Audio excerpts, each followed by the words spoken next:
बड़ी class 10th की worksheet आ गई है बेटा। वर्कशीट है 12 और सब्जेक्ट है आपका साइंस। आज हम पढ़ने वाले अमल, क्षारक और लवण। यही हमने पिछली वर्कशीट में भी पढ़ा था। पिछली वर्कशीट में हमने पढ़ा था एक पीएच स्केल होता है जिस पर नापा जाता है कि कौन सा क्षार या कौन सा अम्ल कितना प्रबल है और कौन सा उदासीन है, कौन सा ऐसा लिक्विड है जो उदासीन है। यहाँ पर मैं फिर से आपको ड्रॉ करके एक बार याद दिला देती हूँ। यहाँ था 1, यहाँ था 7 और यहाँ था 14। इस स्केल पर यहाँ 1 में 1 से 7 तक थे सारे अम्ल थे, 7 से 14 तक थे सारे क्षार और बीच में 7 पर था उदासीन या न्यूट्रल चीज़ जैसे कि पानी।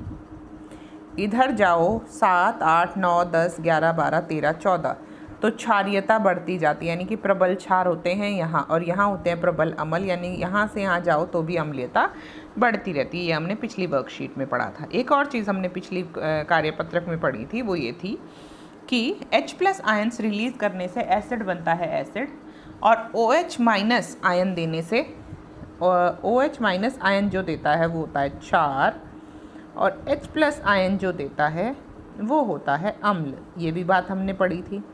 एक और चीज़ हमें पता है, जो अम्ल जितनी आसानी से और जितने ज़्यादा ये आयन देता है, H+ आयन देता है, धनात्मक H आयन देता है, वो उतना ही प्रबल अम्ल होता है, वह उतना ही प्रबल अम्ल होता है। और जो जितना धीरे धीरे ये H+ आयन देता है वो उतना ही कम प्रबल होता है। चलिए आगे पढ़ते हैं। अम्ल और क्षार की क्षमता, यह क्रमशः H+ और OH- आयनों को उत्पन्न करने के लिए अम्ल और क्षार की क्षमता है। जो अम्ल 100% आयनिक होता है, यानी अधिक H+ आयनों को उत्पन्न करता है, उसे प्रबल अम्ल कहते हैं, कोई समस्या नहीं है। और जो अम्ल कम H+ आयन उत्पन्न करता है उसे दुर्बल अम्ल कहते हैं। जो क्षार 100% आयनित होते हैं, यानी अधिक OH आयन देते हैं, उन्हें प्रबल क्षार कहते हैं। जो कम देते हैं उन्हें दुर्बल क्षार कहते हैं। समान क्षमता वाले HCl, समान सांद्रता वाले HCl और CH3COOS में, यानी कि हाइड्रोक्लोरिक एसिड और एसिटिक एसिड में, हाइड्रोक्लोरिक एसिड और एसिटिक एसिड में दोनों में H+ आयनों की अलग अलग मात्रा को उत्पन्न करते हैं। इसीलिए ये है स्ट्रॉन्ग प्रबल अम्ल और ये है दुर्बल अम्ल। HCl पूर्ण रूप से आयनित हो जाता है, इसलिए H+ अधिक उत्पन्न करता है, और CH3COH यानी एसिटिक एसिड अपूर्ण रूप से आयनित होता है और कम H+ आयन उत्पन्न करता है। इसी प्रकार क्षार 100% आयनित होता है, अधिक OH- आयनों को उत्पन्न करता है, उसे प्रबल क्षार, और जो क्षार कम OH आयन उत्पन्न करता है उसे दुर्बल क्षार कहते हैं। ये बातें हमें समझ में आ गई। अब हमें एक और बात पता है, हमें पता है कि अम्ल का अगर क्षार के साथ रासायनिक अभिक्रिया कराई जाए, यानी अम्ल और क्षार की अगर रासायनिक अभिक्रिया कराई जाती है तो क्या बनता है? तो बनता है लवण। क्या बनता है? लवण। लेकिन अगर ज़्यादा प्रबल अम्ल है और कम दुर्बल क्षार है तो कैसा लवण बनेगा? थोड़ा सा अम्लीय। अगर क्षार प्रबल है और अम्ल कमज़ोर है तो कैसा लवण बनेगा? क्षारीय। यही हम पढ़ने वाले हैं अगली टेबल में। अगली टेबल में हम देखेंगे उदासीनता का रिएक्शन हुआ और लवण बने।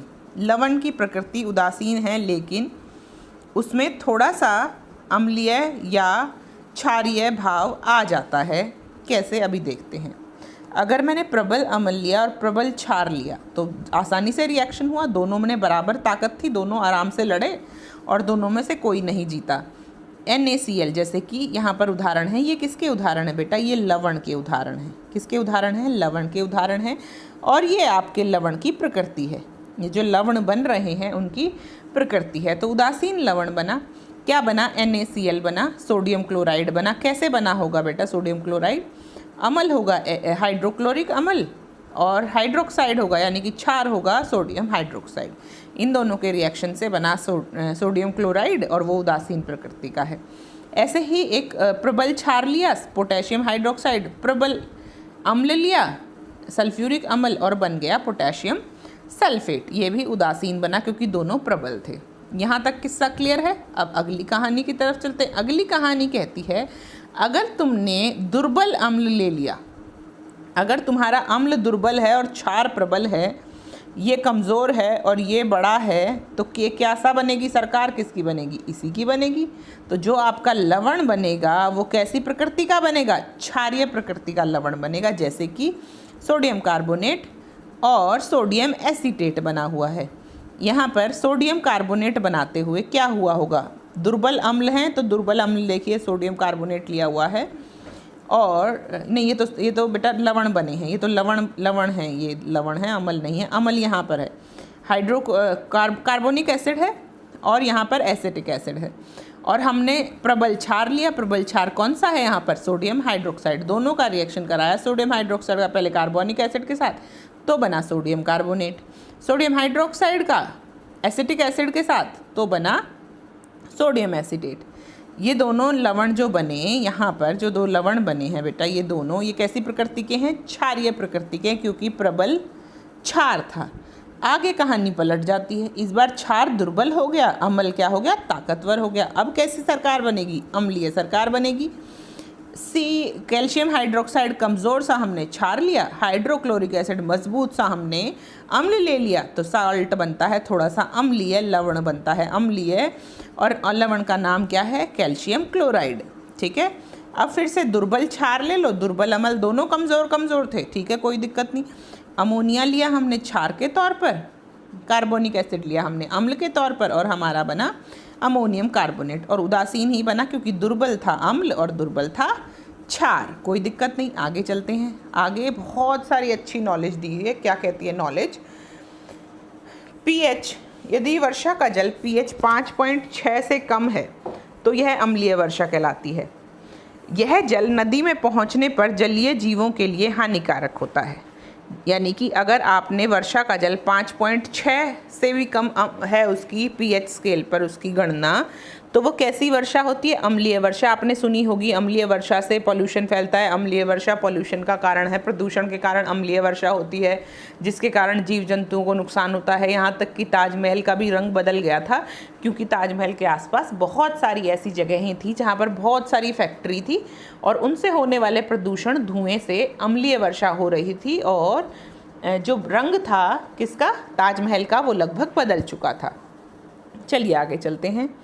हमारे पाचन तंत्र के अमाशय में यानी पेट में HCl उत्पन्न होता है, हाइड्रोक्लोरिक अम्ल उत्पन्न होता है, जो भोजन को पचाने में सहायक होता है, परंतु अपचय के कारण इस अम्ल की मात्रा अधिक हो जाती है। एसिडिटी सुना है ना, एसिडिटी हो रही, जलन हो रही है, इसलिए हमें एंटासिड पीना पड़ता है। 2 एंटासिड है यहाँ पे, मिल्क ऑफ मैग्नीशिया या सोडियम बाइकार्बोनेट का हम इस्तेमाल करते हैं, और इससे क्या होता है, जो अम्ल की अधिकता है वो उदासीन हो जाती है। क्या, कौन सा रिएक्शन होता है, उदासीनीकरण रिएक्शन होता है ना, उदासीनीकरण अभिक्रिया होती है।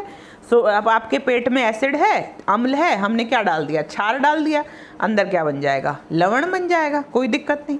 आगे, मुंह में पीएच का मान 5.5 से कम होने पर, अगर मुंह में इतना भी इससे भी कम पीएच हुआ तो दांत क्या हो जाते हैं, खराब होने शुरू हो जाते हैं, गलने लग जाते हैं। हमारे जो दांतों के बीच शक्कर फंसी रहती है, शक्कर मतलब कार्बोहाइड्रेट जो फंसा रहता है, उसको बैक्टीरिया डिकम्पोज करते हैं, गलाते हैं, और उससे क्या बनाते हैं, मेथेनॉइक, और उससे क्या बनाते हैं, अम्ल बना लेते हैं। इसलिए जब वो मुंह में अम्ल रहता है और वो क्या करता है, दांतों को सड़ाता रहता है, इसलिए हमें ब्रश करनी चाहिए टाइम टू टाइम, हमेशा टाइम से ब्रश करो। अगर हर बार खाने के बाद कर सकते हो तो भी कर सकते हैं, ऐसा क्यों है उसका भी एक कारण है, अभी बताते हैं। और तो इसलिए क्षारीय, जो हमारे टूथपेस्ट होते हैं उसको किस प्रकृति का बनाया जाता है, क्षारीय प्रकृति का बनाया जाता है, क्योंकि हमारे मुंह में तो पहले से ही कैसा है, अम्लीय वातावरण है। अगला क्वेश्चन कहता है, मधुमक्खी का डंक एक अम्ल छोड़ता है जिसके कारण दर्द होता है, तो इसलिए उस पर बेकिंग सोडा लगा दोगे तो आराम हो जाएगा। नेटल के डंक में मेथेनॉइक अम्ल छोड़े जाते हैं जिसके कारण जलन का अनुभव होता है। इसमें भी आपको थोड़ा सा क्षार लगाना पड़ेगा, ठीक है।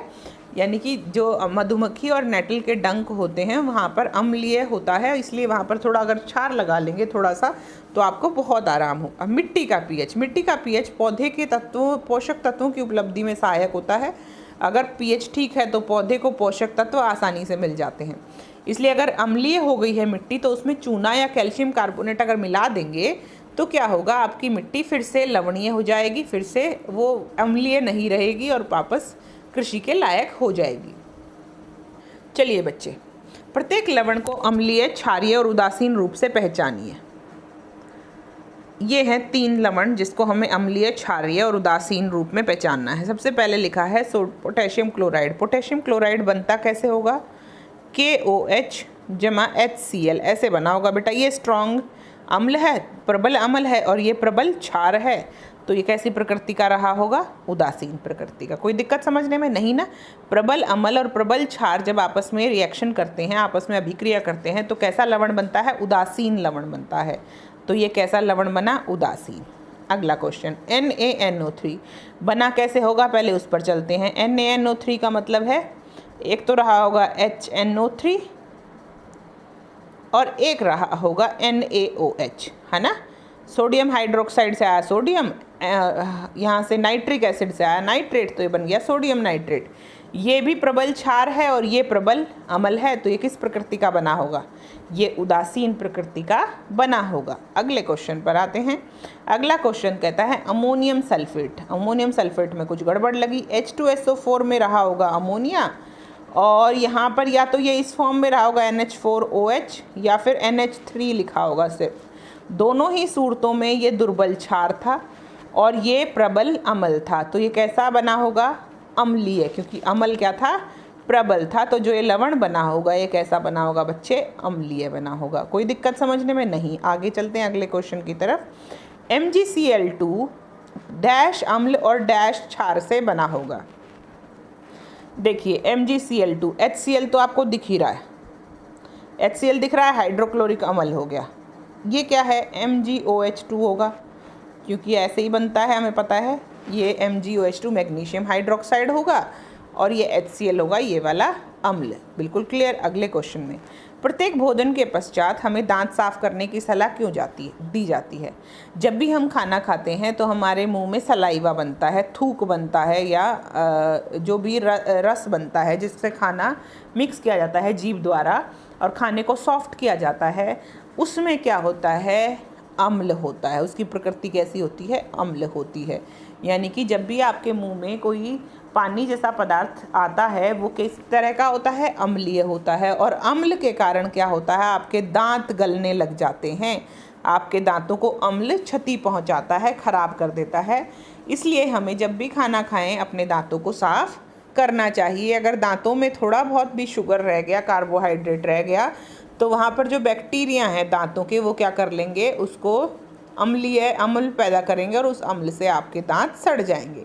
अमाशय में बनने वाले अम्ल का नाम लिखिए। अभी हमने पढ़ा था HCl, हाइड्रोक्लोरिक एसिड। हमने अभी पढ़ा था कि पेट में जो अम्ल बनते हैं।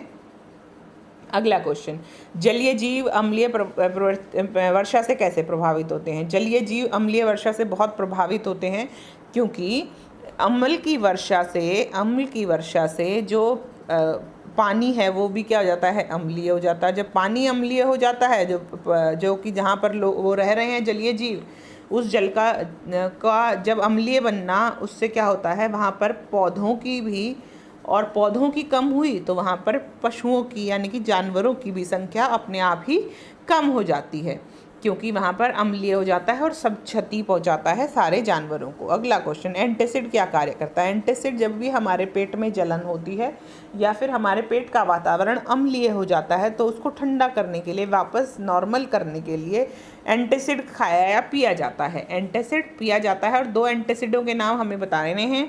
दोनों ही यहाँ पर दिए हुए हैं। एक है MgOH2 मैग्नीशियम हाइड्रोक्साइड हमने देखा था, और एक था मिल्क ऑफ मैग्नीशिया। देखिए यहाँ पर लिखा था, मैं दिखाती हूँ आपको।